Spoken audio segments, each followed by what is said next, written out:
तो स्वागत है दोस्तों आप सभी को हमारे ई स्पार्क्स एकेडमी की इस यूट्यूब चैनल पे। चलिए, आज हम पढ़ते हैं हमारे मटेरियल साइंस के कुछ चैप्टर्स जो कि हमारे सिलेबस के बेस्ड पर आधारित रहेंगे फॉर आरआरबी जेई ओनली। ये जो क्लास है आरआरबी जेई के लिए रहेगा, उसी का सिलेबस के ऊपर ही हम लोग फोकस करके चलेंगे। ठीक है, थोड़ा सा डिले हो चुका है हम लोग का, कुछ कुछ कोर्सेज बनाने में हम लोग थोड़े से बिजी थे, बट ठीक है, आज से हम लोग कंटिन्यू क्लासेस स्टार्ट करते हैं। पहला जो चीज़, चलिए नज़र डालते हैं अपना सिलेबस के ऊपर। तो सिलेबस में दिया गया है, फर्स्ट फर्स्ट जो टॉपिक है वो है अपना mechanical properties of engineering materials. ठीक है, तो मैकेनिकल के सारे प्रॉपर्टीज देखेंगे, चाहे वो टेंसाइल स्ट्रेंथ हो, कॉम्प्रेसिव स्ट्रेंथ हो, ductility, malleability, hardness, toughness, brittleness, impact strength, fatigue, creep resistance. ये सब कुछ कुछ चीज़ें हैं जो हमारे टॉपिक पे, जो हमारे सिलेबस पे दिया गया है। ठीक है, तो इसको हम लोग देखेंगे, बस एक मिनट। हाँ, तो इसको हम लोग आज फोकस करेंगे। ठीक है, तो कहीं पे भी बात आए कि mechanical properties of engineering material क्या है, तो पहले हमको एक चीज हम लोग चले फोकस करते हैं कुछ चीजों पे। ठीक, let us start now. So what are this properties? What are this properties? कोई भी चीज का प्रॉपर्टीज क्या करता है, उसका स्टेट को डिटरमाइन करता है, उस मटेरियल का स्टेट को, उस मटेरियल का कैरेक्टर को डिटरमाइन करता है उसका प्रॉपर्टीज। ठीक है, तो प्रॉपर्टीज कई तरीके के हो सकते हैं। फिजिकल प्रॉपर्टीज हो सकते हैं, मैकेनिकल प्रॉपर्टीज हो सकते हैं, केमिकल प्रॉपर्टीज हो सकते हैं। Okay, these are some of the common classification types. तो फिजिकल केमिकल हमारे सिलेबस में नहीं है, हमारे सिलेबस में मैकेनिकल प्रॉपर्टीज। ओके, बिकॉज क्योंकि आज आप आरआरबी जेई के लिए प्रिपेयर कर रहे हैं, तो आपका मैकेनिकल भी कुछ काम रहेगा, चाहे वो सैफ्ट हो, चाहे वो आप वैगन का व्हील हो, कहीं पे भी हो, तो उसके बारे में जानना आपके लिए बहुत ज़रूरी है। तो रियल टाइम एग्जांपल्स के ऊपर फोकस करके हम लोग चलते हैं, एक-एक चीज़ों को हम लोग देखते हैं। प ठीक है? तो पहला है अपना टेंसाइल स्ट्रेंथ। पहला तो है अपना स्ट्रेंथ क्या चीज़ है दोस्तों? कहीं पे भी अगर पूछा जाए कि स्ट्रेंथ क्या चीज़ है, तो स्ट्रेंथ है उस बॉडी। 2 चीज़ों को आप समझिए। स्ट्रेंथ है एक बॉडी का रेजिस्टेंस पावर कितना है, वो कितना, किस चीज के लिए रेजिस्टेंस पावर है? Resistance power of the body to accommodate load. वो कितना लोड ले सकता है, वो कितना सहन शक्ति है उसका, वो स्ट्रेंथ है। इसी के साथ एक चीज आता है जो कि आपका डिफरेंस बन जाता है, स्टीफनेस। ठीक है, ये कोर्स में नहीं है, मीन्स ये आपका सिलेबस में डायरेक्ट मेंशन नहीं है, बट आपको बहुत जानना जरूरी है। स्ट्रेंथ और स्टिफनेस को हम लोग जनरली एक ही साथ कंपेयर कर लेते हैं। ये स्ट्रेंथ कहीं ना कहीं लोड के ऊपर बात करता है, तो स्ट्रेंथ स्टिफनेस कहीं ना कहीं डिफॉर्मेशन के ऊपर बात करता है। द रेजिस्टेंस टू डिफॉर्मेशन, किसी भी चीज को आप बेंड करना चाहते हैं तो बॉडी उसको रेजिस्ट करता है। ठीक है, फॉर एग्जाम्पल आप ले लीजिए कि आपका घर में जो कंक्रीट बनता है, कंक्रीट के अंदर रॉड लगाते हैं, तो रॉड को आप कितना आसानी से बैंड कर पा रहे हैं। ठीक है, अगर किसी में आप जल्दी आसानी से बैंड कर दे रहे हैं, मतलब उसका स्टिफनेस क्या है, कम है। अगर कोई दूसरा रॉड है, उसको आप बहुत ताकत देकर के बैंड करना पड़ रहा है, तो उसका स्टिफनेस बहुत ज्यादा है। तो स्टिफनेस कहीं ना कहीं डिफॉर्मेशन के बारे में बात करता है, तो स्ट्रेंथ कहीं ना कहीं लोड के बारे में बात करता है। नेक्स्ट है अपना दोस्तों टेंसाइल स्ट्रेंथ। ठीक है, कहीं पे भी आप देखिए, ये मान लीजिए ये आपका एक ब्लॉक है, कोई भी किसी भी मेटल का ब्लॉक है। ठीक है, हम लोग जनरली मेटल के बारे में पढ़ रहे हैं, तो फालतू का एग्जांपल हम लोग अभी नहीं लेंगे। ठीक है ना कहीं मेटल के साथ हम लोग अगर नॉन मेटल के साथ कंपेयर करते हैं, रबर रबर को आप खींचते हैं, ठीक है, तो वो एक्सपैंड करता है। सेम उसी प्रकार अगर आप मेटल को कोई खींचते हैं, फॉर एग्जाम्पल माइल्ड स्टील ही ले लेते हैं। माइल्ड स्टील हम लोग पढ़ेंगे, जानेंगे क्या चीज़ है माइल्ड स्टील। नॉर्मल आप अभी स्टील ही समझ लीजिए, स्टील को आप खींचते हैं तो क्या करेगा, वो इलोंगेट करेगा। ठीक है, तो जब भी आप उसमें पुल फोर्स अप्लाई करते हैं, पुलिंग फोर्स अप्लाई करते हैं, तो क्या होता है, वो मेटल क्या करता है, रेजिस्ट करता है। उसके अंदर का जो प्रॉपर्टी है वो रेजिस्ट करता है कि नहीं, हम आपको खींचने नहीं देंगे, हम उसी पोजीशन में रिटर्न चले आएंगे। इसी को ही टेंसाइल स्ट्रेंथ कहा गया है। ठीक है, तो tensile strength measures the maximum amount of tensile stress a material can withstand before failure. ये चीज जानना बहुत जरूरी है, बिफोर फेल्योर। तो फेल्योर के पहले ये कितना amount of tensile stress accommodate कर सकता है अपने अंदर। ठीक है, कितना amount of tensile, tensile means कहीं भी आप खिंचाव है तो उसको टेंसाइल स्ट्रेंथ कहा जाएगा, ठीक है। तो जनरली कहीं पे भी आप जाइए, अगर आप स्टील का एग्जांपल दिया गया है बिल्डिंग्स में ब्रिज बनाने के लिए, तो उसमें क्या रहता है, बिल्डिंग्स और ब्रिज जहाँ पे आप देखते हैं कि जहाँ पे भी मान लीजिए इस तरह का ब्रिज है, तो यहाँ पे लोड आ रहा है बीच पे, तो ये कितना इलोंगेट हो रहा है प्लस इसको कितना रेजिस्ट कर रहा है डिफॉर्मेशन, ब्रिज टूटने से पहले उसके उसके अंदर वो कितना इलोंगेट हो सकता है, ये चीज को देखकर ही एक डिजाइनर मटेरियल के ऊपर फोकस करता है, डिजाइन के ऊपर फोकस करता है, ठीक है। टेंसाइल स्ट्रेंथ जहाँ पे आप खिंचातानी के बारे में बात कर रहे थे, उसका विपरीत और एक स्ट्रेंथ है जिसको हम लोग कहते हैं कंप्रेसिव स्ट्रेंथ। तो कम हम लोग इसमें क्या कर रहे थे, पुलिंग फोर्स दे रहे थे, ठीक है, बॉडी के ऊपर। उसका विपरीत, उसके opposite, if we give a compressive force, एक कॉम्प्रेसिव फोर्स दोनों तरफ से उसको पुश करे, तो क्या है, बॉडी इसमें थोड़ा सा छोटा बनेगा, छोटा हो जाएगा फाइनल ऑब्जेक्ट जो है, तो इसी को कॉम्प्रेसिव फोर्स कहा गया है। The property of a body it is the capacity of a material to withstand axial loads that tend to compress it, या फिर it is the ability of the body to resist compressive load without failure, failure होने से compressive load, failure होने से पहले compressive load को accommodate कर देना, उसको बेयर कर लेना, ये उसका एग्जाम्पल है। इसमें अगर आप एग्जाम्पल देखें, नॉन मेटल का एग्जाम्पल यहाँ पे कंक्रीट दिया गया है, बट हम लोग यहाँ पे एग्जाम्पल और एक ले सकते हैं कास्ट आयरन, ठीक है। कास्ट आयरन बहुत ज़्यादा कंप्रेसिव स्ट्रेंथ ले सकता है as compare to tensile, tensile वो बहुत कम ले सकता है, ठीक है। तो ये जब हम लोग को क्विजेस देंगे, जो कि हमारे esparks.in यूट्यूब चैनल पे, यहाँ पे जो लिंक दिया गया है उस पर अगर आप चाहेंगे मैकेनिकल जेई मेंबर बन के, तो उसमें अगर आप क्विजेस देंगे तो ये सब आपको क्लियर हो जाएगा, ठीक है। तो उसमें क्विजेस जो रिसेंटली अपियर टॉपिक्स है, जो सबसे ज़्यादा आ रहा है क्वेश्चंस, उसमें से बहुत सारे हम लोग सिलेक्ट करके मटेरियल बनाए हैं, आप उसके लिए अपेयर कर सकते हैं, ठीक है। और अगर आपका टेक्स्ट बुक का सब्सक्रिप्शन है तो आप उसमें भी अपेयर कर सकते हैं, कोई दिक्कत नहीं है उसमें। बट क्विज़ेस आपको ट्राई करना चाहिए, ठीक है। आप कहीं भी दीजिए, कोई भी प्लेटफॉर्म पे दीजिए, आप चाहे तो हमारे isparks.in इसका मेंबर बन के क्विज़ेस नोट सारा चीज़ डाउनलोड कर सकते हैं। चलिए नेक्स्ट, डक्टिलिटी। डक्टिलिटी क्या है, टेंसाइल स्ट्रेंथ देख लिए हम लोग, जहाँ पे हम लोग का टेंसाइल लोड जो है उसको बियर करने का ability to withstand tensile load without failure. Next, compressive strength क्या है, ability of the body to withstand compressive load without failure. अभी डक्टिलिटी क्या है, डक्टिलिटी है undergo plastic deformation under tensile stress. कहीं पे भी देखिए, बहुत छोटा सा चीज़ दिया गया है, इसको हम लोग नहीं समझेंगे, ठीक है। तो डक्टिलिटी क्या है, जनरली अगर हम बात करें डक्टिलिटी को, तो यहाँ पे जो एग्जांपल दे दिया है, इसका मतलब दे दिया है कि टेंसाइल स्ट्रेस जो भी हो रहा है, तो उसको कितना ये विथस्टैंड कर ले रहा है, बस उसी को, प्लास्टिक डिफॉर्मेशन जब भी हो रहा है, ठीक है। प्लास्टिक डिफॉर्मेशन, दो तरह का डिफॉर्मेशन रहता है दोस्तों, एक रहता है अपना इलास्टिक डिफॉर्मेशन, एक रहता है अपना प्लास्टिक डिफॉर्मेशन। तो इसका कॉन्सेप्ट आप सब समझेंगे जब हम लोग पढ़ेंगे मैकेनिक इंजीनियरिंग मटेरियल्स का आयरन कार्बन डायग्राम, जब हम पढ़ेंगे, स्टडी करेंगे, सॉरी स्ट्रेस स्ट्रेन डायग्राम जब हम लोग पढ़ेंगे, वो आपका स्ट्रेंथ ऑफ मटेरियल में आएगा, ठीक है। तो अभी हल्का सा आप समझ लीजिए कि कोई भी मटेरियल रहता है उसको आप, अगर generally in the case of, ये हम लोग कह सकते हैं कि डक्टाइल मटेरियल या फिर माइल्ड स्टील मटेरियल का, तो एक इलास्टिक रेंज रहता है जिसके अंदर कि यहाँ पे अगर आप उसको इलोंगेट कर रहे हैं, बॉडी को आप खींच रहे हैं, तो इसके ये एक जोन बनता है ग्राफ का, जिसके अंदर कि आपका बॉडी वापस उसी शेप में रिटर्न आ जाएगा। आप उसको खींचे छोड़ दिए तो वो रिटर्न आ गया अपना स्पेस में, बट नेक्स्ट एक यील्डिंग जोन बनेगा, और इलास्टिक जोन के बाहर जितना भी जोन है वो प्लास्टिक जोन है। इसका मतलब इसके बाद इलास्टिक जोन तक आप स्ट्रेन दिया उसको, या फिर उसको आप खींचातानी किया, ठीक है, वो रिटर्न आ जाएगा।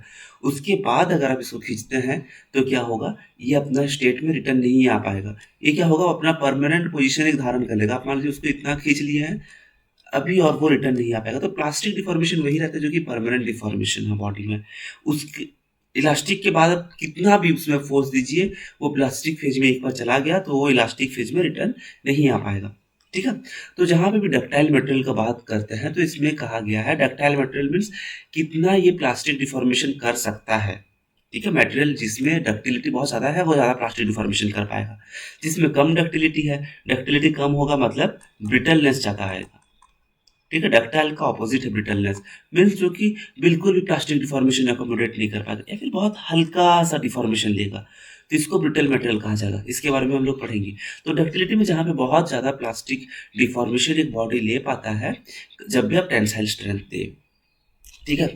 तो क्विज में क्वेश्चन आपका आ सकता है कि ductility means Britain into wires, जहाँ पे भी ड्रॉन इनटू वायर्स हो या फिर बीटन इनटू वायर्स का बात हो, मीन्स उसको आप वायर बनाना मतलब एक बड़ा सा चीज को ला करके छोटा सा चीज में कन्वर्ट करना, ठीक है, वायर बनाना। तो ये क्या हो रहा है, ये इसको डक्टाइल आप बना रहे हैं, ठीक है, एक मटेरियल का है, सॉलिड बॉडी का है, उसको आप खींच खींच के उसको डिफॉर्म करके इतना ले आए हैं। तो ये अभी और ज़्यादा आप खींचेंगे तो हो सकता है और थोड़ा सा पतला बन जाए, और खींचेंगे तो ये टूट जाए। तो फ्रैक्चर होने से पहले, टूटने से पहले, ये जो फाइनल जितना भी ये प्लास्टिक डिफॉर्मेशन फेज में ये चला गया, तो ये किसके कारण हो रहा है, डक्टिलिटी के कारण हो रहा है। तो क्या आप सारे चीज़ों में इस तरह से डक्टिलिटी यूज़ कर सकते हैं? नहीं यूज़ कर सकते हैं, ठीक है। हर जगह पे आपका डक्टिलिटी काम नहीं आएगा। क्योंकि ब्रिटल मेटल कुछ रहता है, तो उस पे आप नहीं यूज कर सकते हैं। यहाँ पे एक चीज दिया गया है, copper is an excellent example. Copper का सबसे ज्यादा याद रखिए कि कॉपर का डक्टिलिटी बहुत हाई रहता है। It is highly ductile and it is to be drawn into thin wires for electrical applications. Quiz आप अपेयर करेंगे तो उसमें ये क्वेश्चन आपका श्योर आएगा, ठीक है। चलिए, नेक्स्ट टॉपिक है अपना मेलिएबिलिटी। तो मेलिएबिलिटी क्या है दोस्तों?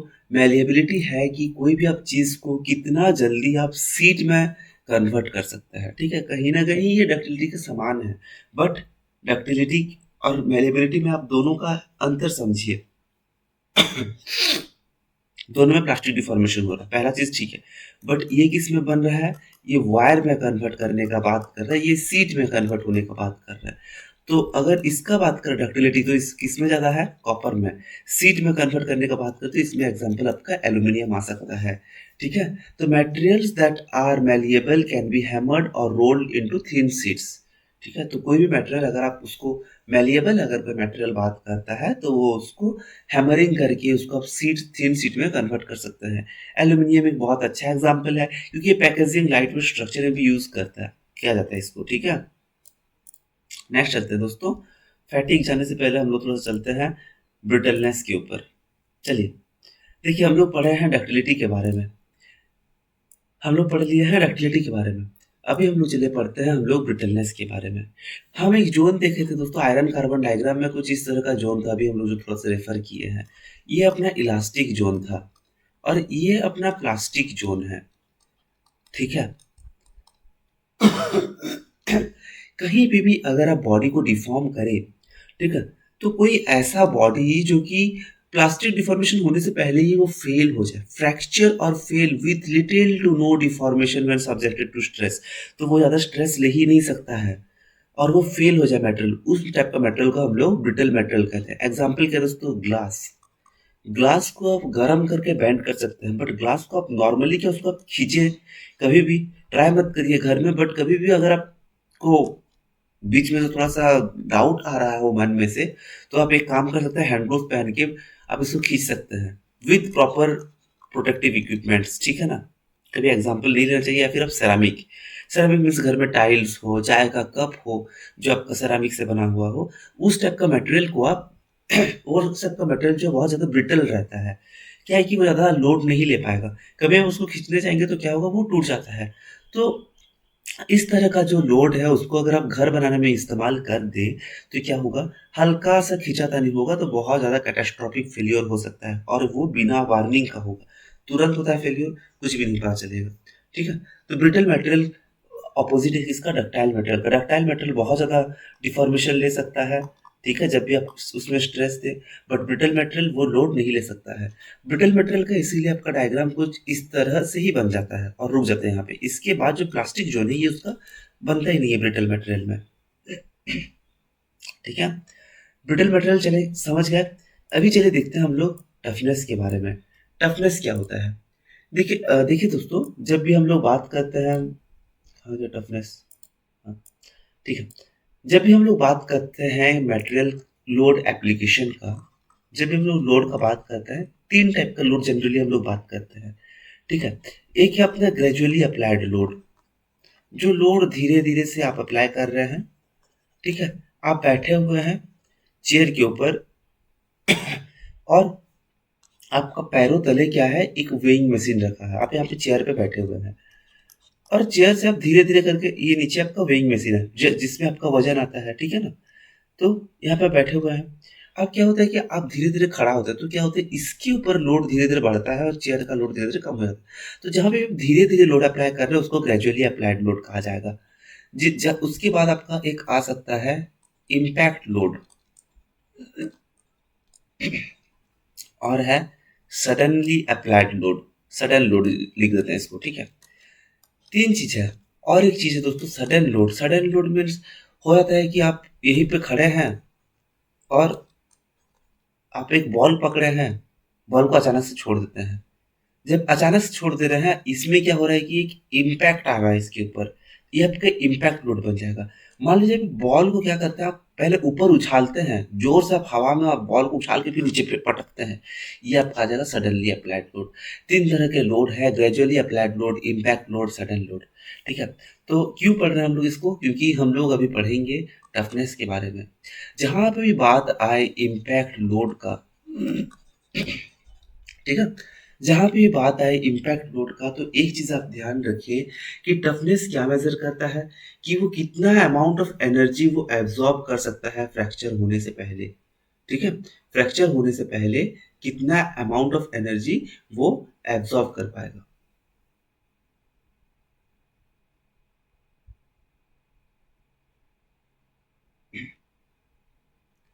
चलिए, तो जब भी मान लीजिए कि आप एक, ये क्या है, ये आप एक बना है, एक नॉर्मल बैट बना है, ठीक है, बैट बनाए हैं। तो बैट को अगर आप देखें तो पहले इसको बॉल से मार कर करके बहुत बार इसका हार्डनेस को बढ़ाया जाता है, इसका मीन स्टॉक इम्पैक्ट, कितना अमाउंट ऑफ एनर्जी एब्जॉर्ब कर पाएगा। तो बैट जो है उस पर आप धीरे से आप बॉल मारे, ठीक है, वो एनर्जी वो एब्जॉर्ब कर लिया, टूटा नहीं, ये बाउंस बैक हो गया बॉल। अभी आप क्या करते हैं, आप बॉल को भी कवर करते हैं कंक्रीट से, या फिर पत्थर का पाउडर से आप इसको कवर करते हैं और उसको बैट में पटकते हैं, तो क्या होता है, बैट यहीं से टूट जाता है, क्रैक हो जाता है। क्योंकि ये जितना लोड एब्जॉर्ब करना था ये एब्जॉर्ब किया, उसके बाद ये लोड नहीं एब्जॉर्ब कर पाया, ठीक है। तो ये जो लोड को ये एब्जॉर्ब नहीं कर पाया, क्या हुआ, ये ब्रेक हो गया। ये है एक नॉन मेटल का एग्जांपल। सिमिलर एग्जांपल हम लोग का मेटल इंडस्ट्री में भी होता है। तो टफ मटेरियल जैसे आपका रबर हो और सर्टेन मटेरियल है, ये लोग काफी ज्यादा इम्पैक्ट एंड शॉक लोड ले सकते हैं फेलियर होने से पहले, ठीक है। तो यही सब देखते हैं। देखिए, इसमें दो चीजों का कॉम्बिनेशन है, अगर आप टफनेस को देखिए तो पहला एक चीज स्ट्रेंथ है, दूसरा एक चीज डक्टिलिटी है, ठीक है। तो अगर एक बॉडी है जो कि जिसका स्ट्रेंथ बहुत ज्यादा है, मीन्स वो बहुत लोड अकोमोडेट कर ले रहा है, डक्टिलिटी मीन्स कि ये भी डिफॉर्मेशन कर ले रहा है। तो जब तक ये है तब तक आपका एनर्जी एब्जॉर्ब होगा। बट जब वो डक्टिलिटी फेल हो जाएगा, मान लीजिए कि वो डिफॉर्म अभी नहीं कर पा रहा है, तो उसके पास क्या होगा, वो टूट जाएगा। मान लीजिए कि अभी वो उतना लोड भी नहीं ले पा रहा है, तो वो भी टूट जाएगा। तो toughness means how much a body can absorb, ठीक है, how much energy a material can absorb before fracture. इसको क्या कहा गया है, इसको टफनेस किया गया है। और इसको जनरली और भी हम लोग लिखते हैं कि it is the ability of a body to withstand impact load और सडन लोड, ठीक है। तो जहां पे भी बॉडी के ऊपर आपका इम्पैक्ट लोड आए, इसको विथस्टैंड करना, ये जनरली आपको क्विज में मिलेगा कि इम्पैक्ट लोड जब आ रहा है तो इसमें कौन सा क्या प्रॉपर्टी उसमें डिफाइन करते हैं आप, तो इसमें हम लोग डिफाइन करते हैं टफनेस, ठीक है। नेक्स्ट दोस्तों एक टॉपिक है हार्डनेस। बट हार्डनेस से पहले चलिए हम लोग कंपेयर करते हैं दो चीजों के बारे में जो कि बहुत ज्यादा जरूरी है। एक है टफनेस, एक है अपना इम्पैक्ट स्ट्रेंथ। आशा है कि आप लोग नोट्स बना रहे हैं, क्योंकि हम लोग नोट्स अलग से देने वाले अभी नहीं है, ठीक है ना। तो जो भी आपको नोट्स अगर आपको मिलेगा, वो नोट्स इसके कंपैरिजन में कुछ नहीं है। जो आप क्लास में स्टडी करके समझ रहे हैं चीजों को, उससे ज्यादा इंपॉर्टेंट और कोई नोट्स नहीं हो सकता। समझे, नोट्स बनाइए, ठीक है। तो टफनेस क्या है, ये मटेरियल का एबिलिटी टू एब्जॉर्ब, ठीक है, ability to absorb energy before failure, ठीक है। फेल्योर होने से पहले कितना एनर्जी ये एब्जॉर्ब कर लेता है, ये इम्पैक्ट स्ट्रेंथ है, ठीक है। और इम्पैक्ट स्ट्रेंथ क्या है, ये बॉडी का टफनेस है, सॉरी, टफनेस है। इम्पैक्ट स्ट्रेंथ क्या है, it is the ability to resist sudden impact without breaking, means breaking होने से या फिर फेलियर होने से पहले जो भी ये जहाँ पे हम लोग टफनेस का बात करते हैं तो इसमें ये चाहे आपका क्या एनर्जी है, इम्पैक्ट हो सकता है, ग्रेजुअली अप्लाइड लोड हो सकता है या फिर इसमें आपका सडन लोड हो सकता है। बट इम्पैक्ट स्ट्रेंथ में खाली इम्पैक्ट का बात हो रहा है, तो टफनेस के अंदर कहीं न कहीं हम लोग कह सकते हैं इम्पैक्ट स्ट्रेंथ आता है। ठीक है? तो इसमें आपका क्या है, इसमें आपका plastic deformation, elastic plus plastic दोनों का बात करता है कि ये कितना elastic plus plastic deformation accommodate कर पाएगा। बट जब भी हम लोग और इसको हम लोग किसमें मेजर करते हैं, जनरली टेंसाइल टेस्ट जो रहता है उससे हम लोग मेजर करते हैं। प्लस इसका अगर हम लोग यूनिट देखें तो ये भी जूल किलो जूल, ये उतना डिफरेंस नहीं है बट चलेगा। की डिफरेंस जो इसमें है ये आपका एनर्जी किस तरह का डिफॉर्म कर रहा है। ये इसका जो टफनेस का जो डिफॉर्मेशन है जनरली स्लो डिफॉर्मेशन रहता है, स्लोअर रेट ऑफ डिफॉर्मेशन रहेगा। ठीक है? बट इम्पैक्ट में जो डिफॉर्मेशन रहेगा इसका थोड़ा सा डिफॉर्मेशन फास्टर रहेगा। इसको आप मेजर किस में करते हैं, इसमें जहाँ पे हम लोग टेंसाइल स्ट्रेंथ का यूज करते हैं, इम्पैक्ट स्ट्रेंथ को मेजर करते हैं हम लोग आइजोड टेस्ट से। इसका डेप्थ में नहीं जाएंगे दोस्तों, 4P मेथड से। तो बस याद रखिए कि अगर आपको बाई चांस कभी पूछ लेता है अगर एग्जाम में, तो आपको याद रहे कि ये सब इम्पैक्ट स्ट्रेंथ के लिए यूज हो रहा है। बट अगर इम्पैक्ट स्ट्रेंथ वहां पे ऑप्शन में नहीं दिया गया है, टफनेस दिया गया है, तो आप टफनेस में आप मार सकते हैं, क्योंकि इम्पैक्ट स्ट्रेंथ टफनेस का एक पार्ट है, आप कह सकते हैं। ठीक है? चलिए इसके बारे में हम लोग पढ़ लिए हैं। अभी चलते हैं हार्डनेस के बारे में। देखिए, एक मटेरियल है, मान लीजिए आपका कार का ही कार है, कार की एक बॉडी है। कार का बॉडी में आप पेंट नहीं करवाए हैं, याद रखिए पेंट नहीं करवाए हैं। आप क्या करते हैं, चाकू लेकर के जाते हैं और कार में ऐसे ऐसे करके स्क्रैच करते हैं। अगर वो मेटल अगर वो मेटल में बहुत इजीली मार्क हो जाता है, इजीली स्क्रैच हो जाता है, या फिर इंडेंटेशन कह सकते हैं, या फिर होल इजीली बन जाता है, इसका मतलब उसका हार्डनेस क्या है दोस्तों, हार्डनेस कम है। ठीक है? अगर आप मार्किंग करने गए, पेंट में आप करते हो तो क्या है, पेंट उखड़ जाता है, ठीक है ना, बट मेटल में आप मार्किंग कर रहे हैं, अगर वो मेटल में इजीली मार्किंग नहीं हो पाता है, that can not be easily scratch, तो उसका क्या है, उसका हार्डनेस काफ़ी ज़्यादा है। तो हार्डनेस आप समझ गए हैं, वो चीज़ है, it's the material ability to resist deformation. किस तरह का, इंडेंटेशन। तो ये आप नहीं लिख करके इसका आप डेफिनेशन लिखिए, resist material resist scratch wear and indentation. ठीक है, ये आप लिखिए, ज़्यादा बेटर बनेगा। डिफॉर्मेशन तो क्योंकि स्टिफनेस भी कहते हैं, ठीक है ना, परमानेंट डिफॉर्मेशन इंडेंटेशन ये सब नहीं है, तो ये सब मत लिखिए। जैसे एग्जांपल ले लीजिए डायमंड, जो कि हम लोग सबसे हार्ड नेचुरल ऑकरिंग मटेरियल हम लोग समझते हैं। ठीक है? तो ये कटिंग टूल में यूज होता है, इसको हम लोग ग्लास कटिंग में भी यूज करते हैं, स्टील कटिंग में भी यूज करते हैं, बहुत सारे कटिंग टूल्स में हम लोग डायमंड को यूज करते हैं।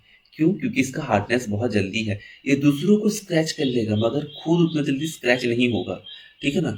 और एक चीज भी आपको पता हो कि डायमंड को आप डायमंड से ही काट सकते हैं। ठीक है? Then steel can be harden for better resistance in machinery. तो ये जो हार्डन का मेथड दिया गया है, ये हम लोग कार्बन ऐड करके थोड़ा सा हार्डन कर सकते हैं। देन हम लोग एलॉय स्टील के बारे में पढ़ेंगे। ठीक है? एलॉइंग एलिमेंट्स के बारे में पढ़ेंगे।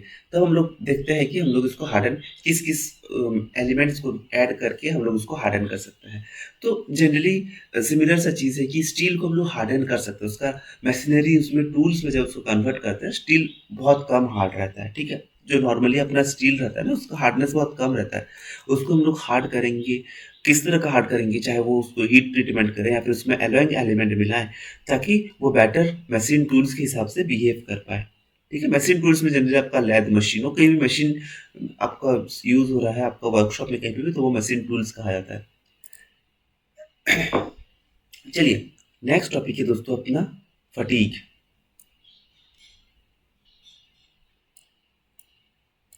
ठीक है, स्लाइड इंसर्ट कर लिया है। चलिए, फैटिग क्या है, ये एक प्रोसेस है जहाँ पे कि आप मटेरियल को weaken and fail when subjected to repeated load cycle. इसको समझने से पहले एक ब्रीज का एक एग्जांपल हम लोग लेते हैं। ठीक है? मान लीजिए आपका घर के पास एक इस तरह का पिलर दिया गया है, वहां से एक ब्रिज है, इस तरह से का एक हैंगिंग ब्रिज बना दिया गया है। ठीक है? ये ब्रिज के ऊपर डेली 1000 ट्रक्स जा रहे हैं, आ रहे हैं। अभी बट हम लोग मान लेते हैं कि एक ही ट्रक है, ये हमेशा इधर जाता है, फिर ये इधर चले आता है। नहीं, मान लीजिए ये इधर से रिटर्न नहीं आता है, ये जाता है, बट ये रिटर्न अलग रास्ता से आता है, फिर ये जाता है। हमेशा हर दिन क्या होता है, हर दिन सुबह का 7 बजे ये ट्रक इधर से घूम करके जा करके रिटर्न आता है, फिर घूम करके जा करके रिटर्न आएगा, ठीक है। तो इसमें कुछ इसका काम होगा ट्रक का, या फिर उसका पेट्रोल ज़्यादा होगा, डीजल ज़्यादा होगा, जो भी है, बट 7 बजे हमेशा जा रहा है। तो इसके ऊपर ये ब्रिज के बारे में आप सोचें कि आप ही ब्रिज है, तो क्या हो रहा है, डेली 7 बजे इसके ऊपर एक लोड आ रहा है, ठीक है, लोड आ रहा है। फिर जब ये ट्रक चला उतर जा रहा है तो ये लोड खत्म हो जा रहा है, ठीक है। सिमिल हमेशा लोड आता है, फिर ये अपना नॉर्मल पोजीशन में आता है, फिर लोड आता है, फिर नॉर्मल पोजीशन में आ जाता है। ब्रिज थोड़ा सा झूलता है, जब भी लोड आएगा तो ब्रिज हल्का सा झूलेगा, फिर ये ऊपर आ जाएगा, फिर झूलेगा, फिर ऊपर आ जाएगा। तो ये जो मोशन है ट्रक का, और ये जो बॉडी के ऊपर इस पे क्या लोड आ रहा है, इस पे दोस्तों साइक्लिक लोड आ रहा है। एक चीज को याद करें, cyclic load means continuous loading, ठीक है, जो कि हमेशा एक टाइम हमेशा होते ही रहेगा वो कंटिन्यूअस लोडिंग। इस टाइप का जो साइक्लिक लोडिंग को बियर करने का कैपेसिटी है, ठीक है, ये क्या होता है, जो भी एलिमेंट का फैटिग काफी ज्यादा होगा, मतलब वो साइक्लिक लोड को बहुत अच्छे बियर कर पाएगा। फैटिग कम होगा तो वो साइक्लिक लोड को ज्यादा बियर नहीं कर पाएगा। तो fatigue is the process by which materials weakened, metal का होता है उसको कमजोर पड़ जाता है और फेल हो जाता है when subjected to repeated load cycles over time. जब भी कई साइक्लिक लोड उसके ऊपर आएंगे तो यह आपका क्या होगा, फैटिग फेलियर होगा। तो फैटिग क्या होगा, it is the process of weakening of material, weakening लिख सकते हैं, और failure of material due to cyclic load. ये आपका सिंपल सा डेफिनेशन है, material due to cyclic load. तो इसका एग्जांपल आप ब्रिज का लेकर के दे सकते हैं, या फिर एयरक्राफ्ट विंग का दे सकते हैं, रोटेटिंग मशीनरी का दे सकते हैं। और ये सारा फेल्योर याद रखिए कि ये सारा फेल्योर माइक्रोस्कोपिक डिफेक्ट्स है। हम लोग इसको ऐसे बाहर से नहीं देख सकते हैं, ठीक है ना। ये क्या होता है, अंदर से फेल्योर स्टार्ट होगा, अंदर से फेल्योर धीरे धीरे स्टार्ट होगा, एक क्रैक डेवलप होकर के वो बाहर तरफ तुरंत अचानक, और ये अचानक ये फेल्योर क्या होगा, बहुत अचानक होता है। Fatigue life critical for engineering design. तो ये प्रोग्रेस अननोटिस्ड मीन्स इसको आप इतना आसानी से देख नहीं सकते हैं। सबसे लास्ट चीज जिसके बारे में भी टॉपिक का बात करने जाएंगे वो है अपना क्रीप रेजिस्टेंस, ठीक है। पहले क्रीप रेजिस्टेंस पढ़ने से पहले हम लोग पहले जानते हैं क्रीप क्या है। देखिए, एक मटेरियल हम लोग इसको साइक्लिक लोडिंग में देख लिए, तो वो क्या है, फैटिग रेजिस्टेंस लोग उसको देख सकते हैं। उसको हम लोग लिख सकते हैं, जब कोई बॉडी फैटिग फेल्योर से बच जाए, ठीक है, तो उसको हम लोग कहते हैं फैटिग रेजिस्टेंस। मीन्स उसके अंदर फैटिग क्या है, एक प्रॉपर्टी है, तो फैटिग रेजिस्टेंस क्या है, उसका पॉजिटिव प्रॉपर्टी है, ठीक है ना। वो कितना बियर कर ले, फैटिग एक फेल्योर का टाइप है, लिख सकते हैं फैटिग फेल्योर, बट प्रॉपर्टी है फैटिग रेजिस्टेंस, ठीक है। फैटिग रेजिस्टेंस का डेफिनेशन लिखा दे, it is the property of a body to withstand cyclic load before failure, ठीक है। फेलियर होने से पहले ये कितना विथस्टैंड कर लेगा साइक्लिक लोड को, इसको फैटिग रेजिस्टेंस कहा गया है। नेक्स्ट दोस्तों, क्रीप रेजिस्टेंस। क्रीप रेजिस्टेंस क्या है, क्रीप रेजिस्टेंस से पहले हम लोग क्रीप समझते हैं। देखिए, नॉर्मली क्या है, एक खंभा है, खंभा पे आप लाइट एक लगा दिया है, ठीक है। साल, 1 साल, 2 साल, 3 साल, 4 साल, 5 साल, ऐसे 10 साल गुजर गए, 10 साल गुजर गए।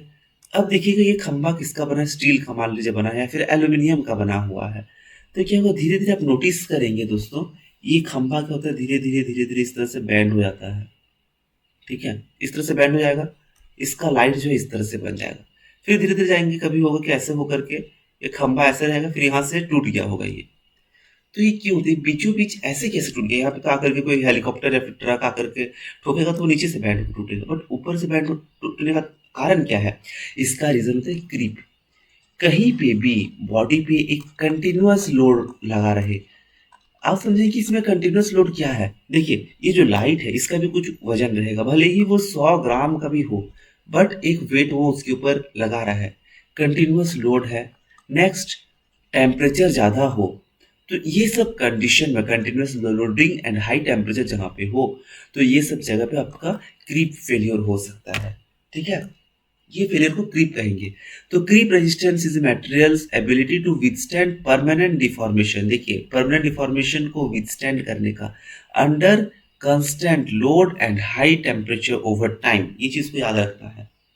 कांस्टेंट लोड होगा, हाई टेम्परेचर रहेगा। तो जब भी आपका बात आए क्वेश्चन में, क्विज में कि कांस्टेंट लोड के कारण कौन सा फेल्योर है, वो है क्रीप रेजिस्टेंस। कांस्टेंट या फिर हाई टेम्परेचर किसमें फेल्योर किसमें निकलता है, वो भी आप क्रीप रेजिस्टेंस डाल सकते हैं। तो ये कहाँ पे है, जैसे एग्जांपल है टरबाइन ब्लेड्स, बहुत अच्छा एग्जांपल है। हाई टेम्परेचर भी है, कांस्टेंट वो लोड भी है। तो इसके ऊपर जो आपका प्रोलॉन्ग स्ट्रेस आ रहा होगा, इसके स्ट्रेस के कारण क्रीप हो सकता है। तो इसको इसीलिए क्रीप रेजिस्टेंस मटेरियल से बनाया जाता है। जिसका क्रीप रेजिस्टेंस ज़्यादा रहेगा वो इतना जल्दी फेल नहीं करेगा, जिसका रेजिस्टेंस कम रहेगा वो तुरंत फेल कर जाएगा। ठीक है, तो ये सारी चीज़ जो है इसी से हम लोग का ख़त्म होता है।